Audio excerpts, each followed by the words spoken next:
Dando continuidade com a temática de protozoários, vamos começar a falar sobre mais um protozoário flagelado, que é a Trichomonas vaginalis. Trichomonas vaginalis é o agente causador da tricomoníase. Esse parasita ele pertence a essa família Trichonomatidae e são parasitos de invertebrados e de vertebrados.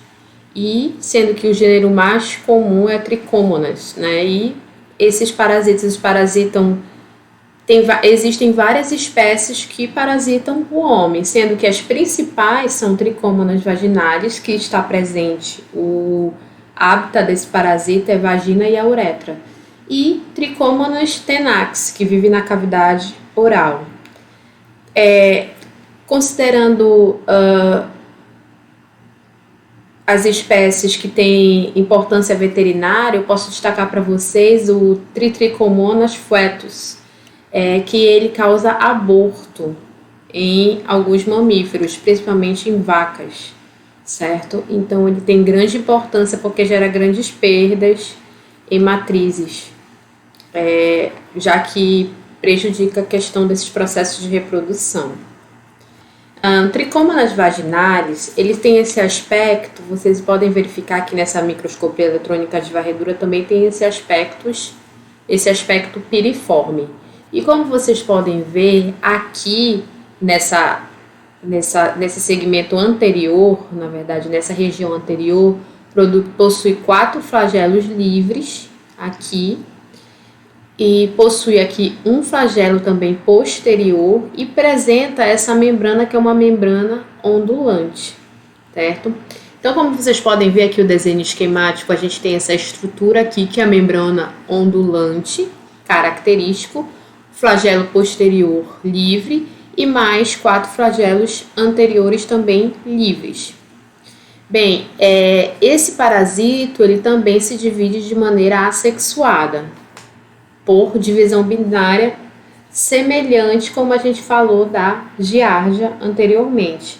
Como eu falei, o principal hábitat é o trato urogenital. Então, eles são amitocondriados, são anaeróbicos e o metabolismo dele basicamente utiliza alguns carboidratos. O Trichomonas, ele tem um ciclo de vida direto, um dos mais simples. Por quê? Porque só existe uma forma no ciclo de vida, que é aquela formativa, que é a forma de trofozoito. Ou seja, Trichomonas não tem a forma de resistência, que é o cisto, tá? Ou seja, essa infecção, esse ciclo, ele se dá de maneira direta por transmissão de trofozoítos. E a maneira de contaminação é através de contato sexual. Então, um determinado trofozoito que está na vagina, em secreções prostáticas, na urina, enfim, se multiplica lá no trato urogenital, certo? Faz uma divisão longitudinal, que seria a divisão binária, e então infecta diretamente o outro indivíduo. Então, uma transmissão direta apenas possuindo o trofozoito. Bem, como eu falei para vocês, esse mecanismo, que é a maneira mais frequente, é por ato sexual, né? Contato direto por ato sexual. Mas também o compartilhamento de roupas íntimas, de toalhas de roupa molhada, toalha, enfim. Esse compartilhamento ele gera, pelo contato com o trofozoito, a infecção. Na secreção vaginal, a Trichomonas pode durar cerca, em média, de 6 horas e na água, 2 horas, já que não é o hábitat, mas apesar de ser um meio líquido, lembra que ele é um parasito flagelado. Como vocês podem ver aqui, né, que o trofozoito simplesmente se divide por divisão binária, certo? Nesse trato urogenital. Tá? E também na uretra do macho. Mas o que se observa é que geralmente os homens eles se apresentam assintomáticos. Bem, geralmente que acontece? A gente sabe que o canal genital ele apresenta uma microbiota própria, um pH ácido, que de certa forma dificulta o estabelecimento desses parasitos. Então, geralmente em vaginas normais, normais em que sentido? Com a microbiota normal, que não esteja alterada, geralmente acaba sendo assintomático ou não se manifestando a tricômonas.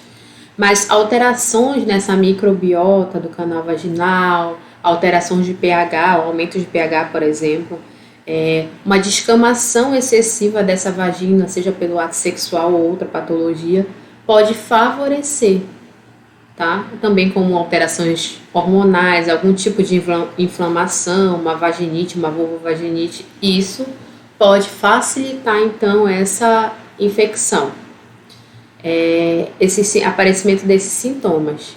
Então, a forma assintomática, que a gente diz uma forma subclínica e tudo, é mais comum nos homens. Dificilmente o homem apresenta sintomas.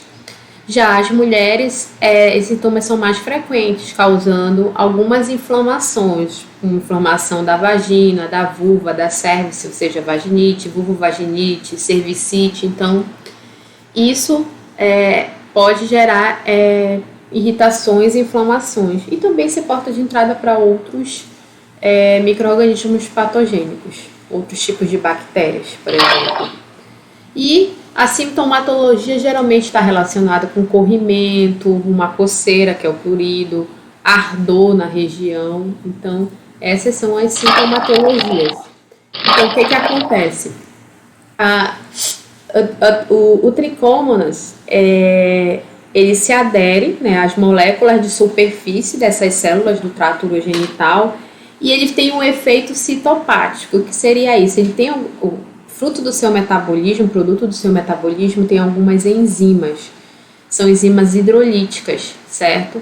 E aí, o que ele faz? A produção dessas enzimas, que é produto do seu metabolismo, causa uma irritação na área, causa uma descamação e alguma patogenicidade, alguma citotoxicidade nessas células do local, certo? Então, é um processo inflamatório, né, nessas células escamosas, nessas células epiteliais. A gente sabe que o canal vaginal é formado por um epitélio pavimentoso estratificado, e aí a produção de uma secreção, geralmente uma secreção que a gente chama de leucorreia, por conta de que tem a coloração esbranquiçada. E geralmente a gente não observa sangue, né? E aí, o que acontece? Só que sucessivas descamações, conforme vai te retirando essas camadas, pode gerar ulcerações, mas em casos mais severos. Bem, como é um parasito que tem contato com o epitélio do canal vaginal, com o revestimento do canal vaginal, lembrem que a imunoglobulina que está diretamente responsável pela proteção dos epitélios é a IgA. Então, lá nos epitélios, a imunoglobulina A, ela atua, né, justamente auxiliando, né, nesse processo de querer eliminar esse parasito, tá? E a gente observa que pode ocorrer casos de reinfecções, visto que há mecanismo digamos que há uma grande variabilidade genética dessas linhagens isoladas, o que dificulta essa imunidade adquirida. O diagnóstico tricômonas vaginares, geralmente, o que se faz? Na mulher é a questão da secreção vaginal. E também justamente com a análise clínica, a questão da sintomatologia, aparecimento de corrimento, certo? Então, a leucorreia, ela pode ser, a gente diz que ela não é um sintoma patognomônico, característico típico de determinada patologia, ou da tricômonas. Várias situações podem causar essa leucorreia. No entanto, acredita que grande parte dos casos esteja relacionado com a presença da tricômonas.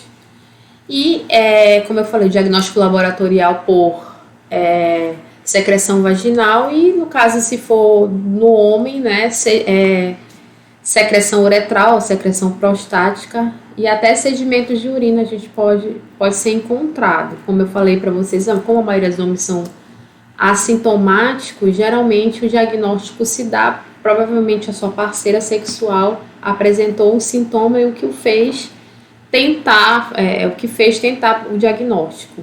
Pode ser feito também cultura para o isolamento do parasito e o diagnóstico molecular através da reação cadeia de polimerase, certo?